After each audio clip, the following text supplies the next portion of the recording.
situaría en el arco de Colombia a Kevin Mierro, porque aparte de que viene jugando muy bien, acaba de ganar un torneo internacional y es la Conca Champions. Ha logrado un gran rendimiento, es un jugador cotizado en México, al punto de que él está entre los 10 jugadores de mayor valoración, estadísticamente hablando en el fútbol mexicano por encima de James Rodríguez, por ejemplo.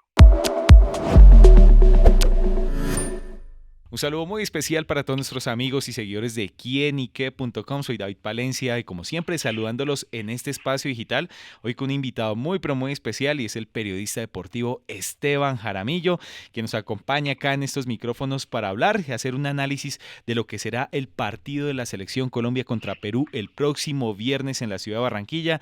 Sin duda un partido que será trascendental pues por toda la coyuntura de la eliminatoria, los puntos que también serán necesarios para que la selección Colombia se acerque cada vez más al sueño del cupo mundialista. Así que saludamos a Esteban acá y le damos la bienvenida a Quinique.com. Esteban. Un abrazo, saludo cordial para todos, un placer estar acá. Me gusta hablar de fútbol. No, no hay nada mejor en el fútbol que la habladera. Y Y la yo quedo a polémica. disposición. Listo, sí, claro, me encanta, eso me encanta. Bueno, Esteban, pues nos agrada mucho que nos acompañe estos minutos acá en Quinique.com de hablar de eso que nos gusta, que es el fútbol.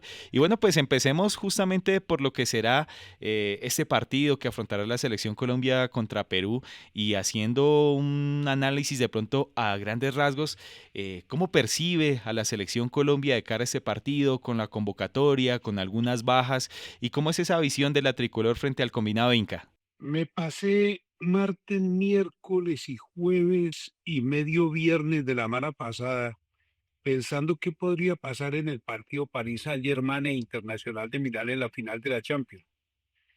Y luego todo salió contrario a lo que yo había pensado. Entonces reafirmé un concepto que tengo hace muchos años desde que empecé a hacer periodismo deportivo. Y es que lo mejor del fútbol en realidad, aparte de la habladera, es lo impredecible que es. A veces se convierte en una anarquía. Hay equipos que no transigen con el mal juego, otros que imponen la autoridad. Pero siempre la, o el resultado de lo que pasa en la cancha no es consistente ni tiene una conexión directa con lo que uno ha pensado que puede ocurrir. Yo no pienso tanto en qué puede pasar en el partido, porque yo tengo la idea con ilusión de por medio de que Colombia la gana a Perú, porque es que no veo una razón de peso por la cual Colombia pierda frente a Perú en Barranquilla a la calidad que los jugadores tienen. Aunque yo pienso que lo ideal más que ganar en sí, eso es lo que percibo yo entre la gente, es que el fútbol que necesita un ensamblaje, que se articule bien, que se haga colectivo y poderoso, no aparece. Eso sí me parece muy grave. Muy grave porque la afición va llenándose de escepticismo. Mira tú que estamos viviendo una situación de riesgo nerviosa. Y recuerdo lo que pasó en el intermedio de la eliminatoria cuando Colombia dominaba y era casi que el líder, muy cercano a Argentina, por encima de Brasil, y eso yo no lo he podido entender. Bueno, y recordemos también lo que pasó en la eliminatoria pasada, ¿no? De pronto veníamos con un contexto similar, de pronto con una necesidad mayor, pero sin duda Perú nos amargó la vida ese día con gol de Edison Flores. Totalmente de acuerdo. Ese sí que me parece que es un tema que cae como anillo al dedo, porque es que nosotros tuvimos una ilusión hasta el final de la eliminatoria y al final vivimos la sorpresiva eliminación que no cabía en la cabeza sensata de nadie. Y el escepticismo fue creciendo y entonces los predicadores del infortunio salieron clamorosos a celebrar por toda parte porque ellos habían pronosticado que el equipo colombiano no clasificaba. Me ponía yo a hacer a propósito un análisis de los equipos que fueron al Mundial y muchos eran inferiores a Colombia, pero como Colombia queda por fuera. Y se queda por fuera porque a veces prevalece los intereses de los jugadores, los empresarios, los mismos dirigentes. El técnico no tiene la calidad o la capacidad suficiente para conducir, para elegir, para administrar un camerino, una alineación. Y termina Colombia llena de buenos jugadores, pero decantada en muy mal fútbol. Y el fútbol que vimos aquella vez en el remate del torneo calificatorio fue muy pobre. Y hoy está volviendo a lo mismo. Mire, 4 partidos sufriendo frente a rivales que no tienen gran categoría. Y después de estar segundos en el eliminatorio pasamos a ser quintos o sextos. Y no está Colombia con la soga al cuello, eso sí lo tengo claro. porque le quedaría una última alternativa vía repechaje que no es lo ideal y es humillante. Pero Colombia va a estar en el Mundial. Ahora, ¿qué pienso yo ahora? ¿Qué pienso en este momento? Y es, ¿qué fútbol vamos a exhibir en el Mundial?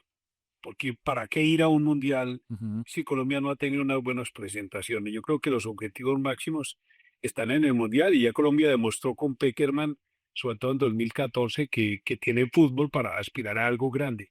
Pero nosotros siempre, por falta de grandeza, nos quedamos en la mitad del camino. Bueno, Esteban, también hay un punto importante que, digamos, preocupa. De pronto puede estar preocupado Néstor Lorenzo, puede estar preocupada la afición.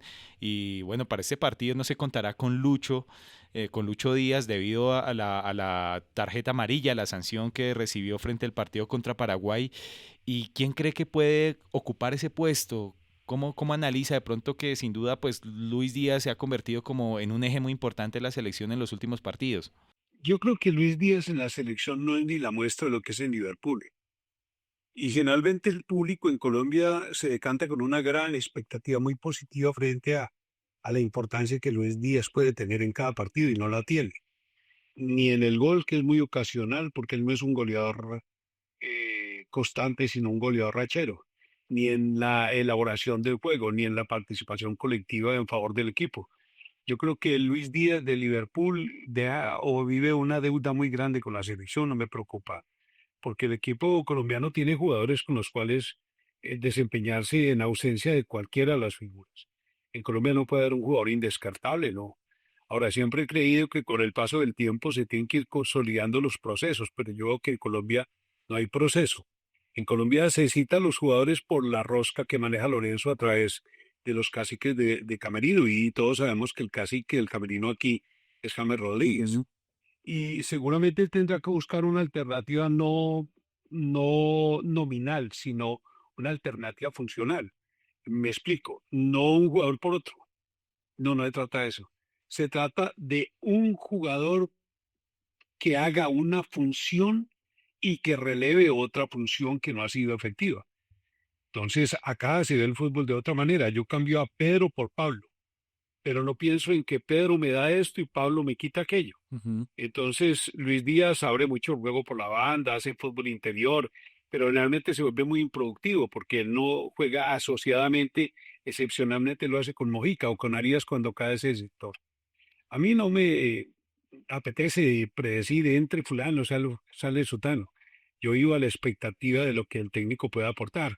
Todos los días en la mañana, a las 5 de la mañana, yo tengo una hora de fútbol. Y en esa hora de fútbol estudio tácticas, estrategias, y es una pasión. Sin embargo, yo no sujeto, no supedito un equipo a una exclusiva táctica, no. ¿Y yo por qué estudio?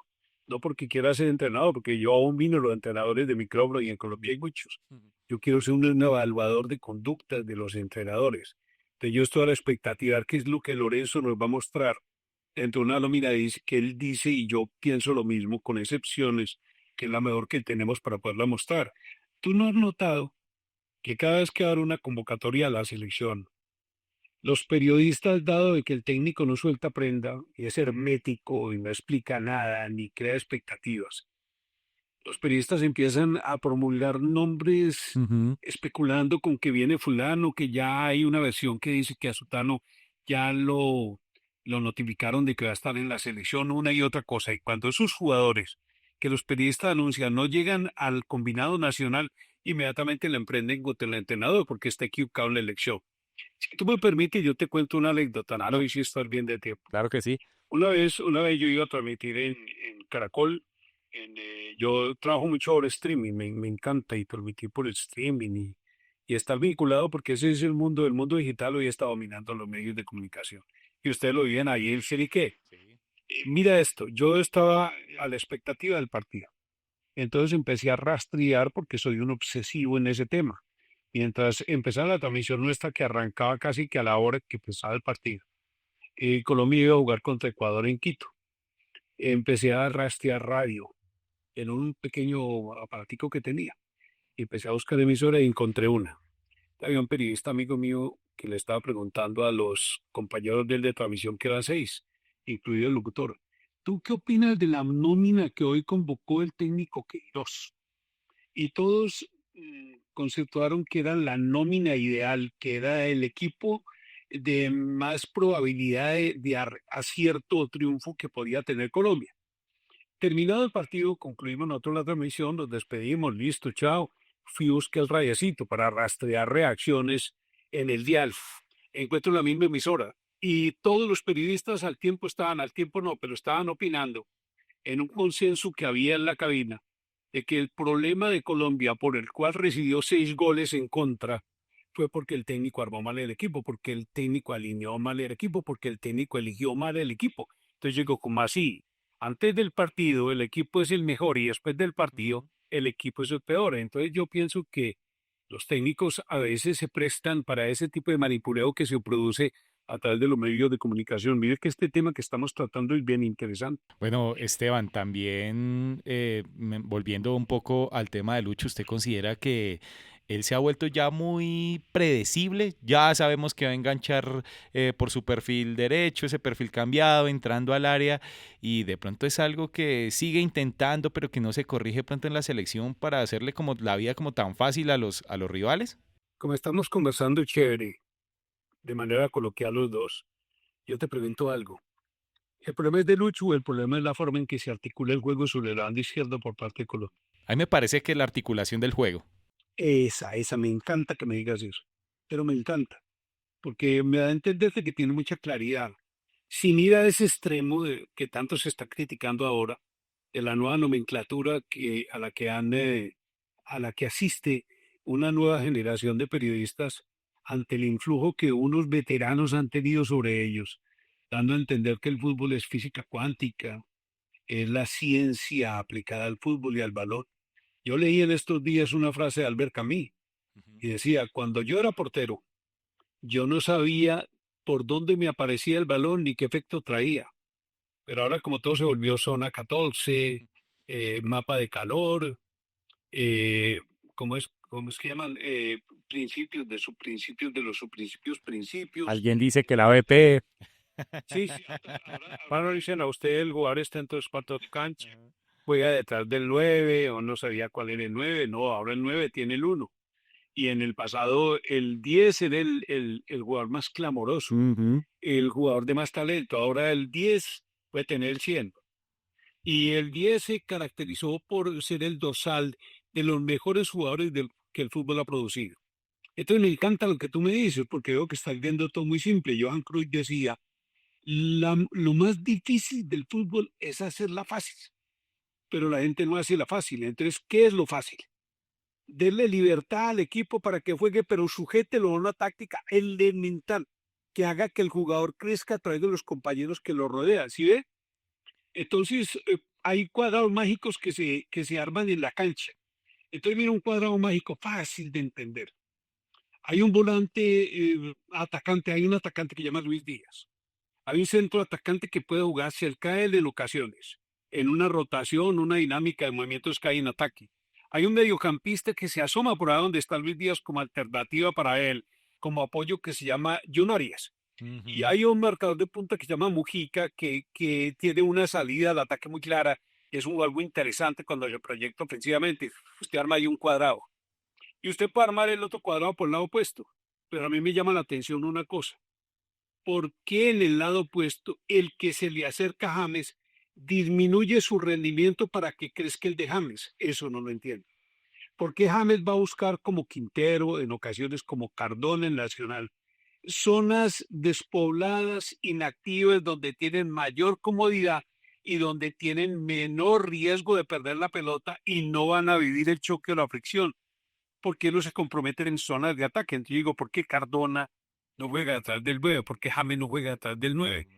Lo pronto Quintero, ¿por qué no juega detrás del 9? Entonces digo, articule el juego, asocie el juego, sáquele el máximo provecho al juego colectivo y no individual, porque el fútbol actual, yo lo llamo moderno y no contemporáneo, no admite la presencia de figuras excluyentes y determinantes, salvo ocasionalmente en un partido, pero no en el funcionamiento general del juego. ¿Sí me estoy explicando bien?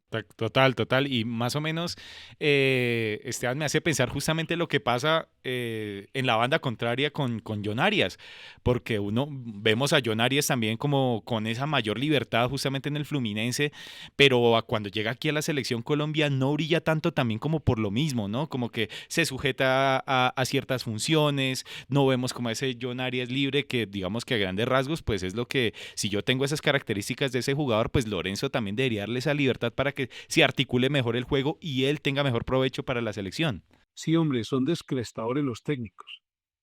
Ellos tratan de, como muchos periodistas, ¿no? Demostrar con decisiones que adoptan que ellos saben mucho más que los demás. Usted ve el alarde de conocimiento del periodismo en Colombia, de un sector del periodismo que es predominante con micrófonos reconocidos, porque dan a entender que conocen todos los entresijos y los misterios que el fútbol puede producir como juego. Eso es verdad, porque Arias, claro que a Arias le dan mucha libertad en Fluminense, el técnico anterior y el actual.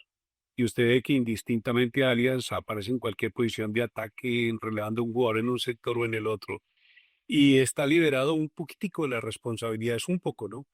Un poco de las responsabilidades de marca. En cambio, en Colombia le dan a él unas explícitas órdenes de marca por encima de la libertad que su fútbol espontáneo puede dar. Es lo mismo que pasa con Ríos. A Ríos lo veo yo muy retrasado. Ríos podría implicar mucho más su juego, dada la técnica que tiene, que es de nicrero, es de fútbol de salón o lo que sea. Es un jugador con una gran habilidad en espacio reducido. Pues hacerlo donde tiene que solucionarse los problemas en el espacio reducido y es donde se da la densidad atacante del equipo contrario. A mí me gusta eso, pero yo no veo que los 20 asesores de Lorenzo o Lorenzo en sí estén buscando tipo de soluciones para hacer crecer a los jugadores.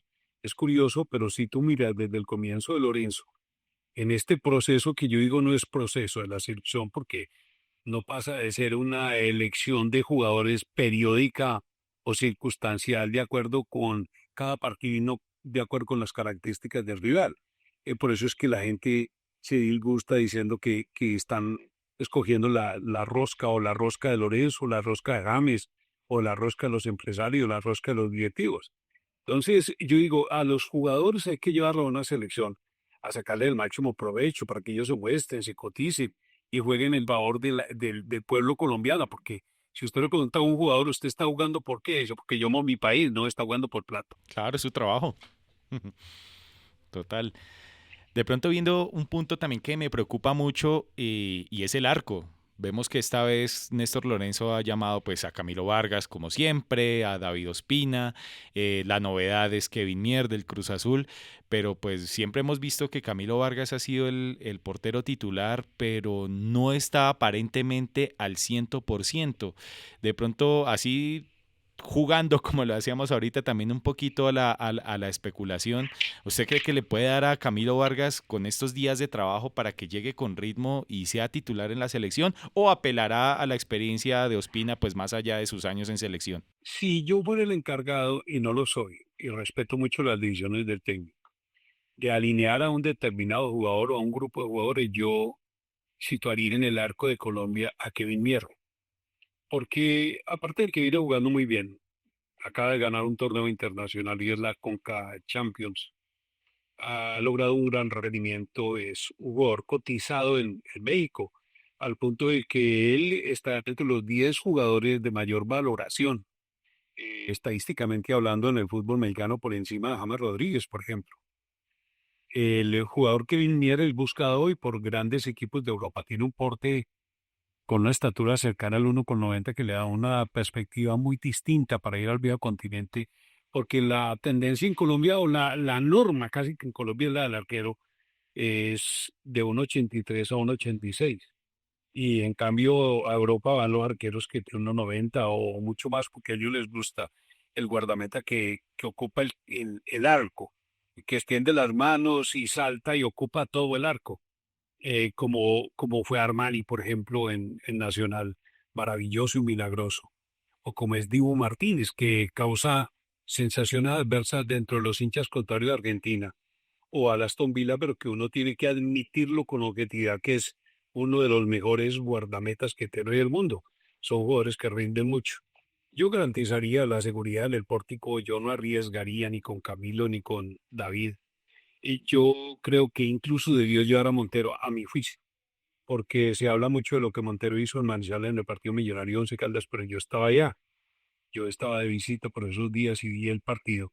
Y yo sé que el problema del señor Montero no fue haber recogido unas monedas que el público le estaba lanzando. Yo sé que el problema fue que después del gol de Millonarios 2-1, no, el gol 2-1 fue del 11. Después del gol del empate de Millonarios, él se fue a provocar a la tribuna y eso no está bien, pero yo no veo correcto que a un jugador porque tiene un desmán o un mal comportamiento frente a la tribuna no puede ser llevado a una selección, simplemente porque o los directivos de Millonarios pidieron que lo llevara o porque el técnico consideró que eso no era lo ideal. Por ejemplo, mira, y te meto en un tema. Ujú. ¿Tú llevarías a Dairo Moreno en la selección?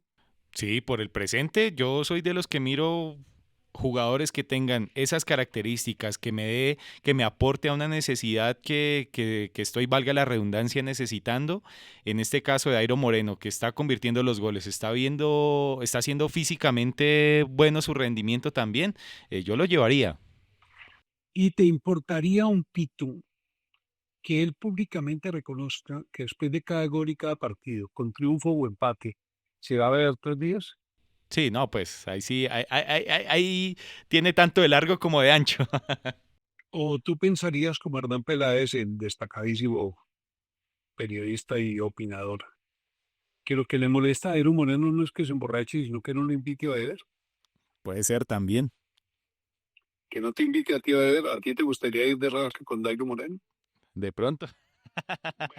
Uy, que eso lo volvemos de broma y serio. Ajá. Yo veo que Dairo Moreno, y tengo un video ya montado sobre eso, y tengo una aprobación que va a publicar esta semana. Yo veo que Dairo Moreno convirtió en un personaje en Colombia y no ahora. Yo a veces me pregunto, si Dairo hubiera sido más serio, si hubiera tenido la disciplina de Falcao, Dairo hubiera sido lejos Claro. el mejor jugador de fútbol de Colombia, lejos, lejos.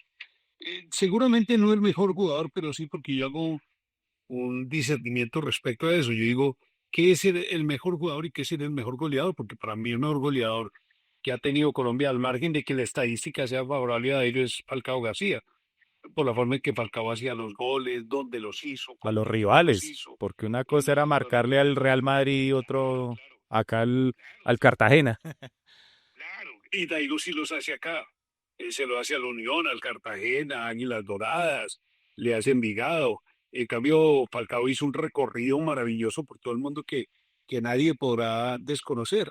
Yo a Falcao hoy no lo veo en la dimensión del Falcao. Ujú. Yo no lo veo así. Para mí, Falcao hace dos, tres jugadas, hace un golcito muy bonito y ya con eso salva la tarde para él y para Millonarios. Pero como yo conocido todo Falcao, yo quisiera que por lo menos la mitad de ese otro Falcao que yo conocí lo pudiera ver. Pero lo que me llama la atención es que Falcao es el vecino que yo quiero tener, el amigo que quiero que tener, el patrón que yo quiero tener, el sobrino, el yerno o el cuñado, y hasta esperando al hermano que uno quisiera tener, porque Falcao uno lo ve casi perfecto, casi perfecto. Y Dairo es el vecino que yo no quiero tener porque es demasiado escandaloso.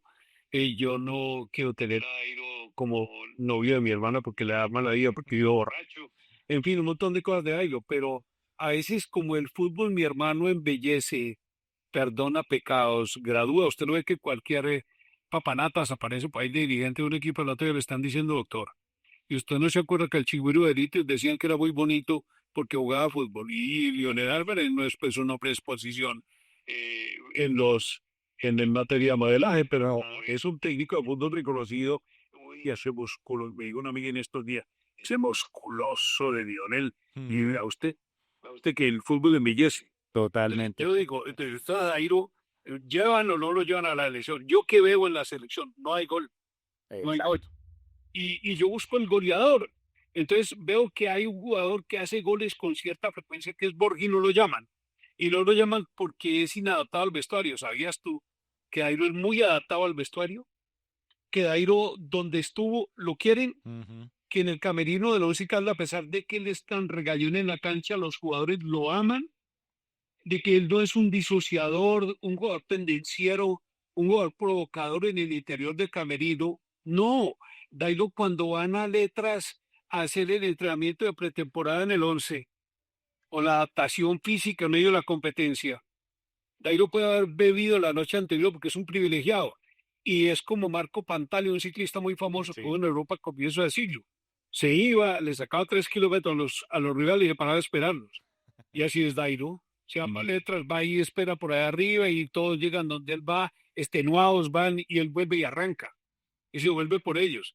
A él lo ama el camerino, entonces él no crea que él va a disociar al camerino. El problema es que en la selección hay un cacique y no acepta otro cacique. Y el problema es que en el 11 Caldas, el 11 juega para Dairo y la selección no va a jugar para Dairo. Pero ¿cuántas veces tú has visto que la selección juega para James? Ujú. Entonces yo, si busco un goleador, lo llevo. Porque es que además, mire lo crudo que voy a hacer con dos cositas que le voy a comentar. La primera, el día que se acaben las borracheras del fútbol colombiano, se acaba el fútbol colombiano. Y la segunda, no llevan a Dairo, pero llevan a otros jugadores que no están en las mejores condiciones. Y Quintero, ¿por qué no le explica a la afición si realmente está lesionado? Porque un técnico me llamó ayer, un técnico reconocido en Colombia que ya dirigió la selección. Mm. Mío, ¿no sospechas que Quintero no va a la selección porque hace 6 meses, o con lo que le voy a decir, hace 6 meses era la figura de Racing y ahora lo está buscando River para ir al Mundial de Clubes porque él es una figura en la Argentina? ¿Tú crees que dentro de la vanidad que el jugador maneja, ese ego desbordado que tiene, Quintero se va a someter a ser suplente contra Perú en Barranquilla y al llegar a Argentina a jugar la fecha mundialista de suplente? Y las piezas encajan ahí. Ah, ve usted, Ujú, yo creo totalmente. que me estoy yendo de lengua, pero hay que decir lo que uno piensa. Eso es lo más importante, Esteban. Y bueno, justamente para seguir y ya por último, para cerrar este capítulo, lo que hablamos estos minutos de ese partido, lo que será entre Colombia y Perú, ¿cómo ve su perspectiva de pronto de esta selección peruana? Yéndonos para la otra orilla, ¿cómo ha visto a la selección peruana? ¿Qué puede proponer? ¿Qué puede hacer? ¿Nos podrá hacer daño? La selección trae también algunas bajas. Hay un viejo conocido, como en este caso también Luis Ramos, que es de la América de Cali, que está también como en el entorno acá. ¿Cómo ve esta selección peruana para enfrentar a Colombia? Fui admirador a la selección peruana durante años. Fútbol ese exquisito, técnico, reconocido, de jugadores desequilibrantes. Teófilo.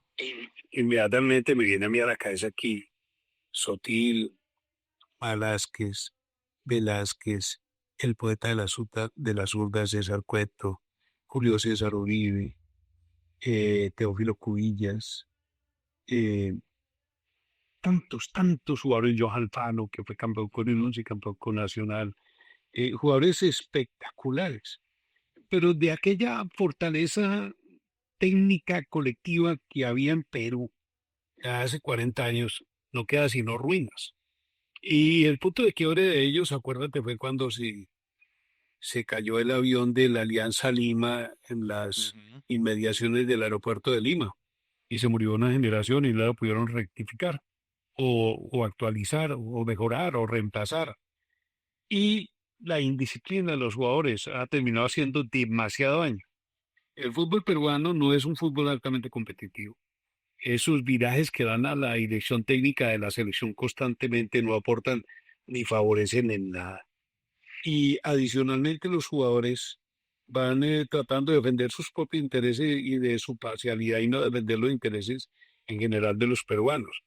Pero el fútbol peruano es de una técnica de alto vuelo, de Total. una calidad en el control de la pelota que no transige con la mala actuación dentro del campo. No, es un fútbol de extremada buena categoría, pero ese fútbol técnico choca con la falta de disciplina, de compromiso, de funcionamiento colectivo, es lo que tanto daño les ha hecho a ellos, a mi juicio.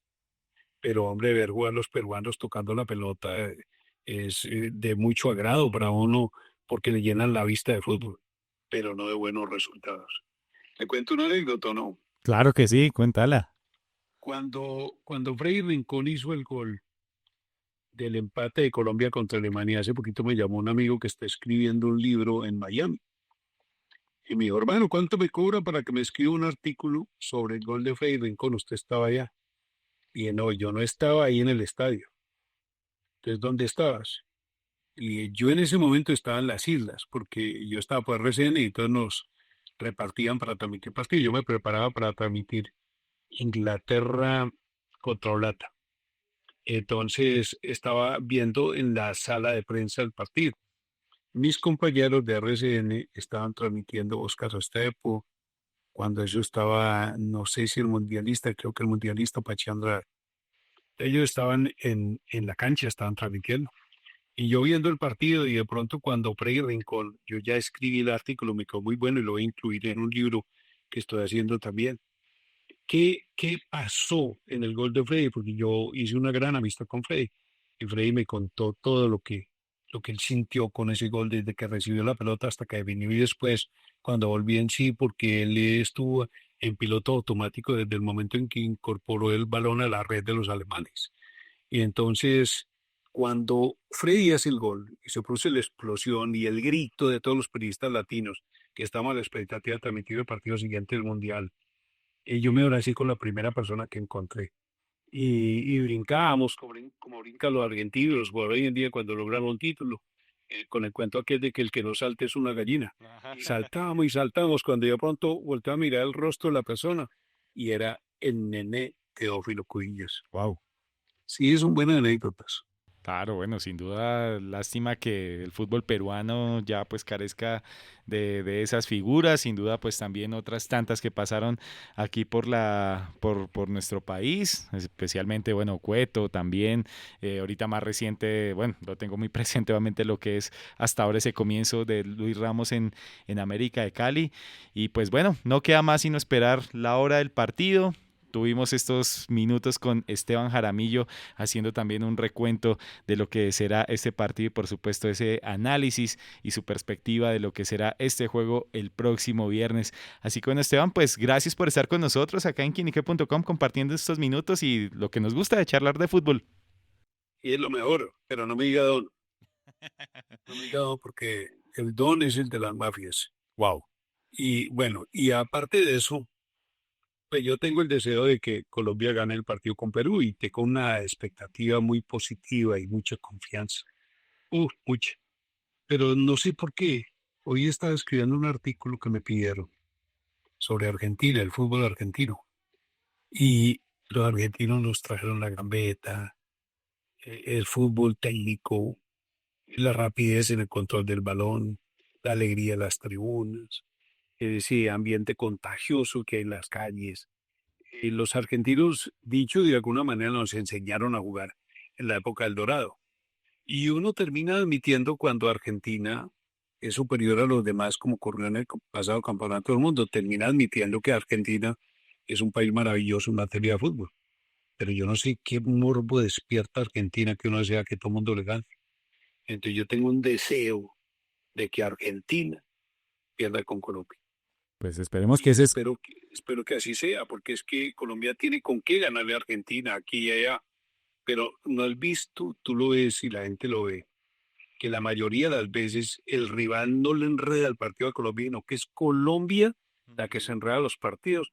¿No te acuerdas lo que ocurrió con Chile? ¿No te acuerdas lo que ocurrió con Bolivia? Lo que ocurrió con Uruguay, lo que ocurrió con Argentina, lo que ocurre cada rato, que Colombia tiene dominado un partido y de repente estamos 2-0, ¿cómo si 2-2? Como con Paraguay.